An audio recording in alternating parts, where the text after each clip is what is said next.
Hello and welcome to bouncing knowledge. CSS3 के video tutorial series में आपका स्वागत है। आज के इस सेशन में हम मॉड्यूल 6 को कंटिन्यू करेंगे जो कि पोजीशनिंग पर फोकस्ड है।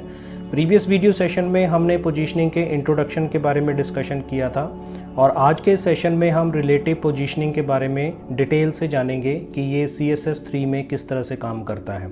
आगे बढ़ने से पहले हम रिकैप करेंगे अपने प्रीवियस वीडियो सेशन का, जिसमें हमने पोजीशनिंग के इंट्रोडक्शन और उसके अलग अलग टाइप्स के बारे में डिस्कशन किया कि पोजीशनिंग को हम किस तरह से यूज़ करते हैं। उसके थियोरेटिकल पार्ट को हमने प्रीवियस वीडियो में कवर किया है। आज के इस सेशन में हम प्रैक्टिकल सेशन पर फोकस करेंगे और रिलेटिव पोजीशनिंग के बारे में डिस्कशन करेंगे। इस सेशन को शुरू करने से पहले हम आपसे रिक्वेस्ट करना चाहेंगे कि अगर आप इस चैनल पर नए हैं तो प्लीज़ इस चैनल को सब्सक्राइब कर लीजिए और साथ में लगे हुए बेल आइकन को प्रेस कर दीजिए ताकि आपको अपलोड होने वाले वीडियोस का नोटिफिकेशन समय पर मिलता रहे। तो चलिए शुरू करते हैं आज का topic relative positioning. Relative positioning element की इस बात से इंडिकेशन मिल जाता है इसके नाम से कि ये अपने पेरेंट एलिमेंट पर डिपेंड होती है और उसकी पोजीशनिंग के अकॉर्डिंग अपनी पोजीशन को रिप्रेजेंट करती है वेब पेज पे।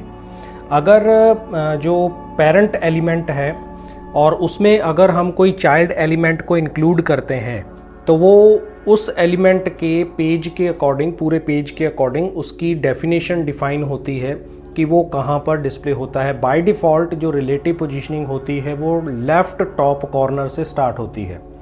तो उसके अकॉर्डिंग हम जितना भी मार्जिन या जितनी भी पैडिंग हम स्पेसिफाई करते हैं उसके अकॉर्डिंग उसके चाइल्ड एलिमेंट की पोजीशन जो है पेरेंट एलिमेंट में डिस्प्ले होती है।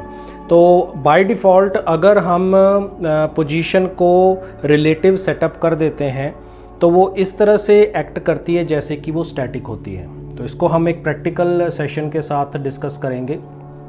यहाँ पर हमारे पास एग्जांपल है रिलेटिव पोजीशनिंग का, जिसमें हमने पेरेंट और रिलेटिव दो डिव एलिमेंट्स स्पेसिफाई किए हैं। पहले का बैकग्राउंड कलर पिंक है, उसकी हाइट विड्थ 200 पिक्सल्स है और उसके बाद जो हमने रिलेटिव पोजीशन सेटअप किया है उसमें पोजीशन रिलेटिव रखी है। हाइट और विड्थ को हमने 100 पिक्सल सेटअप किया है और यहाँ पे हम इस आउटपुट को देखकर पता कर सकते हैं कि ये किस तरह से डिपेंड होता है। तो चलिए इसको प्रैक्टिकली इम्प्लीमेंट करते हैं। यहाँ हम Notepad++ में ओपन कर रहे हैं। यहाँ पे हम सबसे पहले तो एक आईडी क्रिएट कर रहे हैं पेरेंट के नाम से और इसमें हम सबसे पहले बैकग्राउंड कलर स्पेसिफाई कर रहे हैं और इसको मैंने पिंक कलर स्पेसिफाई कर दिया।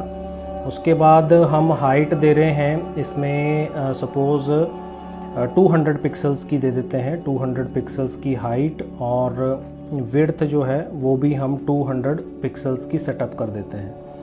फिर उसके बाद नेक्स्ट हम इसमें रिलेटिव के नाम से हम एक क्लास बना रहे हैं, आईडी ही क्रिएट करेंगे इसमें भी हम, और इसमें हम सबसे पहले बैकग्राउंड कलर सेटअप कर देते हैं और इसमें हम कलर दे रहे हैं सपोज़ गोल्ड और उसके बाद पोजीशन हम इसके अंदर सेटअप करेंगे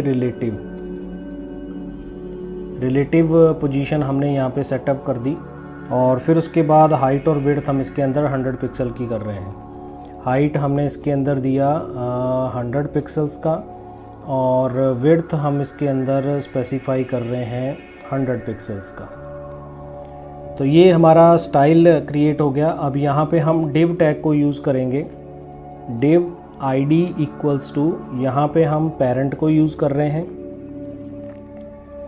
यहाँ पे हमने पेरेंट यूज़ किया और इसमें हम दूसरा div टैग यूज़ कर रहे हैं जिसमें हमने id जो है वो रिलेटिव रखी है। रिलेटिव हम इसके अंदर सेटअप करेंगे। तो इस तरीके से हमने इसको क्रिएट किया। अब इसको सेव करके हम इसका आउटपुट देखते हैं। तो यहाँ पे 22 नंबर हमारी फ़ाइल है। डबल क्लिक किया और यहाँ पे आउटपुट देखते हैं तो यहाँ पे आप देख सकते हैं कि ये इसके लेफ़्ट टॉप कॉर्नर से स्टार्ट होता है। तो रिलेटिव एड्रेसिंग जो है वो लेफ़्ट टॉप कॉर्नर, ब्राउज़र की लेफ़्ट टॉप कॉर्नर से स्टार्ट होती है और ये जो पेरेंट एलिमेंट है जिसका कलर पिंक है और उसमें जो चाइल्ड एलिमेंट है जिसका कलर गोल्ड है ये भी लेफ़्ट टॉप कॉर्नर से स्टार्ट होता है। इसी तरह से अगर हम इसकी बात करते हैं कि जब हम इसमें कुछ एडिशनल प्रॉपर्टीज़ यूज़ करना शुरू कर देते हैं तो ये जो पोजीशनिंग है ये और ज़्यादा बेटर तरीके से इन एलिमेंट्स पे अपना बिहेवियर शो करती है। जैसे हम टॉप, बॉटम, लेफ़्ट और राइट प्रॉपर्टीज़ को एडिशनली इस पे यूज़ करते हैं तो इसका रिज़ल्ट जो है वो चेंज होता है। बाय डिफ़ॉल्ट ये ऑटो होता है जो कि लेफ़्ट टॉप कॉर्नर से स्टार्ट होता है, हम ऑलरेडी डिस्कस कर चुके हैं। तो इसके बाद अगर हम इसमें कुछ चेंजेस करना चाहें, जैसे कि आप नेक्स्ट एग्जांपल में देख सकते हैं, यहाँ पे हमने कुछ चेंजेस किए हैं। यहाँ हमने टॉप और लेफ़्ट से पोजीशन इसकी चेंज कर दी है, बाकी सब कुछ सेम है, सिर्फ हमने टॉप और लेफ़्ट से इसकी पोजीशन चेंज की है। तो यहाँ पर देखिए आउटपुट जो है वो चेंज हो गया है। अब ये पेरेंट एलिमेंट के बिल्कुल सेंटर पोजीशन पे अवेलेबल है। तो इसको अगर हम प्रैक्टिकली इम्प्लीमेंट करते हैं तो हमें क्या करना होगा, जो हमारा चाइल्ड एलिमेंट है यानी कि रिलेटिव, इसके अंदर हमें पोजीशंस सेटअप करनी होती है। तो हम टॉप से इसको 50 पिक्सल्स का गैप दे देते हैं, 50 पिक्सल्स दे दिया टॉप से, और लेफ़्ट से भी हम क्या करते हैं, इसको 50 पिक्सल्स का गैप दे देते हैं। अब इसको सेव करने के बाद जब हम इसको रिफ़्रेश करेंगे तो यहाँ पे आप देख सकते हैं कि ये सेंटर पोजीशन पे अवेलेबल हो गया। इधर से लेफ़्ट साइड से भी इसने 50 पिक्सल छोड़ दिए और टॉप से भी 50 पिक्सल छोड़ दिए। तो इस तरह से हम इसको जैसा चाहें वैसा रिप्रेजेंट कर सकते हैं। अब बात आती है नेगेटिव वैल्यूज़ की। तो नेगेटिव वैल्यूज़ का मतलब क्या होता है कि हम इस पे लेफ़्ट और टॉप वैल्यूज़ यूज़ करने की बजाय इसके पेरेंट एलिमेंट के अकॉर्डिंग इसमें नेगेटिव वैल्यूज़ को यूज़ कर सकते हैं। ये ठीक वैसे ही काम करती है जैसे कि अगर हम इसकी बॉटम और राइट वैल्यूज़ स्पेसिफाई कर दें, तो ये बिल्कुल वैसे ही काम करेगी। अगर हम लेफ़्ट और टॉप के लिए नेगेटिव वैल्यू स्पेसिफाई कर दें तो ये बिल्कुल इक्वलेंट हो जाएंगी उसकी बॉटम और राइट वैल्यूज़ के। तो इसमें पॉजिटिव नंबर हम यूज़ करने की बजाय हम इसमें क्या करेंगे, नेगेटिव वैल्यूज़ यूज़ करेंगे। एग्जाम्पल से आपको क्लियर हो जाएगा। थर्ड एग्जाम्पल के अंदर हमने सिंपली क्या किया है, टॉप और लेफ़्ट को हमने 20 पिक्सल से माइनस नेगेटिव वैल्यूज़ दे दी हैं, और हमारे पास रिज़ल्ट क्या होगा कि ये अपनी लेफ़्ट पोजीशन से ऊपर की तरफ 20 पिक्सल जो है वो शिफ्ट आउट हो जाएगा। तो इसमें अगर हम इसको चेंज कर देते हैं, यहाँ पे हम क्या करेंगे, इधर वैल्यू दे देते हैं -20 पिक्सल्स, और लेफ़्ट के लिए भी हम दे देते हैं -20 पिक्सल, और इसको सेव किया। और सेव करने के बाद जब हम इसको रिफ़्रेश करते हैं तो यहाँ पे आप देख सकते हैं कि ये बिल्कुल बाहर निकल गया। 20 पिक्सल जो हैं इसने इस तरफ इसके आउटपुट को जनरेट कर दिया, अपने पेरेंट एलिमेंट से बाहर निकल गया। और अगर हम इसको यहाँ पर यानी इस जगह पे अगर हम बॉटम और राइट वैल्यूज़ स्पेसिफाई करते हैं तो हमें सेम रिज़ल्ट मिलेगा, कोई चेंजेस नहीं आएंगे। ये आप ट्राई करके देख सकते हैं कि यहाँ पे अगर हम टॉप की बजाय राइट और बॉटम को यूज़ कर लें, टॉप की जगह पे बॉटम यूज़ कर दें और 50 पिक्सल्स दे दें या 20 पिक्सल्स दे दें पॉजिटिव वैल्यू, और यहाँ पे लेफ़्ट की बजाय अगर हम राइट दे देते हैं पॉजिटिव की 20 पिक्सल्स, तो हमें सेम रिज़ल्ट मिलेगा, कोई चेंजेस नहीं आएंगे। तो ये आप ट्राई करके देख सकते हैं कि ये किस तरह से वर्क करता है। अब उसके बाद नेक्स्ट जो इसमें बात आती है कि अफेक्ट क्या पड़ता है। यहाँ पे क्वेश्चन है हमारे सामने कि how does relative positioning affect surrounding elements.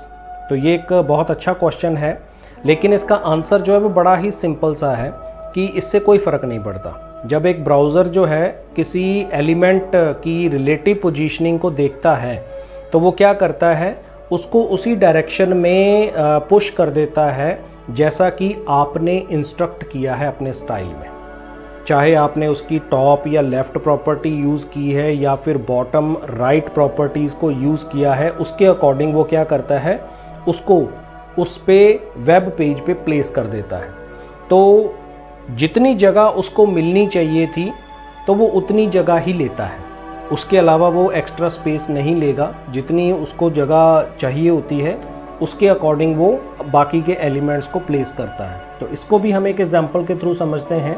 Example number 4 में यहाँ पे हमने क्या किया है, बैकग्राउंड कलर सियान रखा है, पैडिंग हमने 20 पिक्सल 10 पिक्सल्स की रखी है, विड्थ हमने 200 पिक्सल्स की रखी है। रिलेटिव के अंदर बैकग्राउंड कलर ब्लू रखा है, पोजीशन रिलेटिव रखी है, हाइट और विड्थ हमने 200 पिक्सल रखी है। लेफ़्ट से हम -10 पिक्सल्स रख रहे हैं और टॉप से +20 पिक्सल्स रख रहे हैं।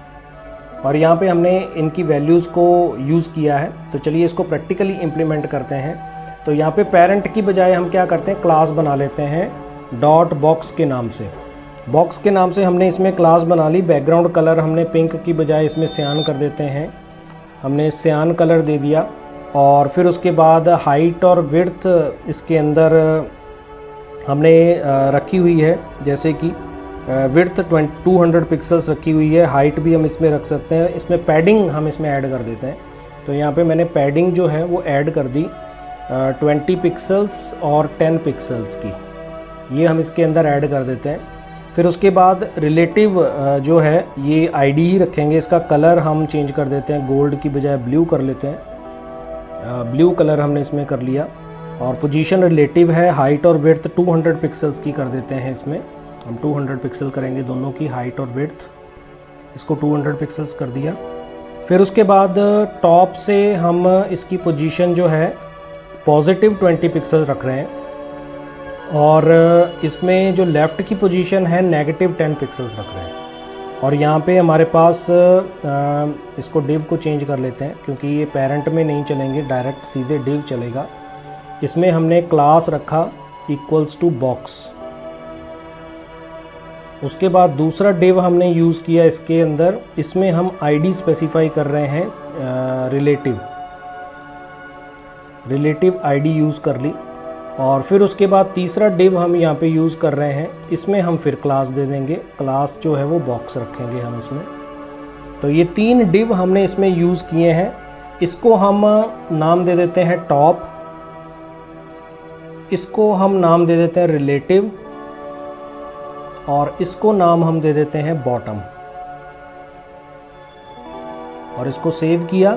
और सेव करने के बाद जब हम इसको रन करेंगे तो हमारे पास यहाँ पे चेंजेस देखने को मिलेंगे। तो यहाँ पे आप देख सकते हैं, इसको छोटा कर लेते हैं। तो देखिए यहाँ पे टॉप पोजीशन जो है इसमें हम जैसे विड्थ भी, हाइट भी हमने इसमें दे रखी है, तो इसमें से हाइट हटा देते हैं, तो उससे थोड़ा सा सही हो जाएगा, हमारा कंटेंट थोड़ा दिखने लायक हो जाएगा। अब इसको चेंज करते हैं, रिफ़्रेश किया इसको। अब देखिएगा इसमें टॉप की वैल्यू आ रही है। तो जो पोजीशन हमने इसमें सेटअप की है टॉप के लिए, उसके बाद नेक्स्ट एलिमेंट जो रिलेटिव है वो अपनी ओरिजिनल पोजीशन से शुरू हुआ है, लेफ़्ट कॉर्नर से, मार्जिन छोड़ने के बाद जितना भी हमने सेटअप किया है। और उसके बाद बॉटम जो है उसको मार्जिन से कोई फ़र्क नहीं है, उसके लिए जो पोजीशन हमने सेटअप की है उसके अकॉर्डिंग वो वहाँ पे डिस्प्ले हो रहा है। तो इस तरीके से हम अपने अकॉर्डिंग जो भी सेटअप करना चाहते हैं, इसका आउटपुट इसी तरीके का आ रहा है जैसा कि आप देख पा रहे हैं। तो ये रिलेटिव एड्रेसिंग जो है वो डिपेंड करता है पेरेंट एलिमेंट के अकॉर्डिंग। आपके चाइल्ड एलिमेंट की सिचुएशन आप जैसे भी चेंज करना चाहते हैं, additional properties left right top and bottom का यूज़ करके आप उसकी पोजीशन को वेब पेज पे अपने अकॉर्डिंग डिफ़ाइन कर सकते हैं, सेटअप कर सकते हैं। तो आई होप कि आपको आज का कॉन्सेप्ट जो है अच्छी तरह से क्लियर हो गया होगा। तो इस वीडियो में फ़िलहाल इतना ही। नेक्स्ट वीडियो सेशन में हम नए टॉपिक के साथ एक बार फिर आपके सामने हाजिर होंगे। तब तक के लिए अपना ख्याल रखिएगा। Stay tuned for upcoming videos and always stay blessed.